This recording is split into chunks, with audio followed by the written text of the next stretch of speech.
Thank you very much, Deputy Presiding Officer. Indeed, this is a defining moment for this Scottish Government. And I think in Alex Neil's contribution we have seen the illustration of the problem that we face. Instead of the consensus that they promise, you get sectarian attacks instead. Instead of recognising that we live in a period of profound economic dislocation, where all countries throughout the West and beyond are in the grip of serious economic downturn. Point of order, Alex Neil. Clarify her remarks. At no point have I ever made a sectarian remark. I think that's a point of order, but Margaret Curran. Well, I hope it's added on to my time, Deputy Presiding Officer, because it was a point of order. But it was a party sectarian remark. I don't think there's any doubt about that. But here we are in the grip of an economic serious downturn, and instead of rising to the occasion, this is the kind of diatribe of noise rather than substance we hear from the SNP. Because how we respond in this Parliament will shape the lives and opportunities of so many in this country. And I think it's disappointing that Alex Neil didn't focus on the people we represent. Because what is on the table today is of critical importance. And to call the budget proposed by John Swinney and the SNP a disappointment in the face of such an economic challenge would be an understatement of significant proportions. What was a unique opportunity to work together, and there was clear evidence throughout all the parties in this chamber that there was an appetite for that willingness to work together beyond party interests in these very serious circumstances to put Scotland first, again as has been illustrated by Alex Neil. That was determinedly blown by the SNP. So in a time of global economic crisis, we have a First Minister who says the answer is the homecoming campaign, and we've got a badly managed one of that.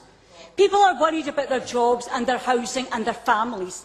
And instead, as I say, of rising to the occasion, what we have is a deal with the Tories, the last thing Scotland needs, and a political fix. Let me give you one illustration of this.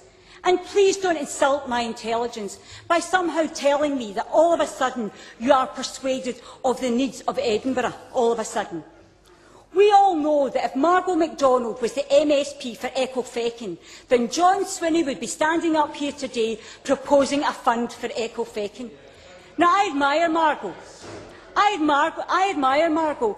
But let us not pretend that the approach in this budget is rational, is right or is fair. Some of the members of the SNP, I'm sorry I don't have time. I very much regret it, but I don't have time. Some of the members of the SNP have a very short memory. I wonder if anyone can guess which member of the SNP said in a previous budget debate, if the problem, the skills gap in Glasgow, is not tackled, we will not be able to tackle the social deprivation that mars Glasgow. Why not address rationally the needs of all our cities as Labour did? Why recognise the legitimate, perfectly legitimate needs of Edinburgh, but ignore Aberdeen, Dundee, Inverness or Stirling? How could Nicola Sturgeon sit on her hands and not, the author of that quote, and not give Glasgow the money that it needs? How can this SNP government say yes to Edinburgh and no to Glasgow? That is yet another example of the divisiveness and conflict that is inherent in the SNP style of government. If you're very quick, Margaret, please. Margaret MacDonald. Does the member accept that normally these things are decided on need, and that Edinburgh's need is greater because of the dominance of the banking sector in Edinburgh? Margaret Curran. Can I thank Margaret MacDonald for that intervention, because I think that goes to absolutely the core of the problem. And in passing this budget tonight, that's the analysis that's been offered to Glasgow, to Aberdeen and to Dundee. All our major cities have needs, and they should all be addressed in this budget. And that's what's wrong with this budget.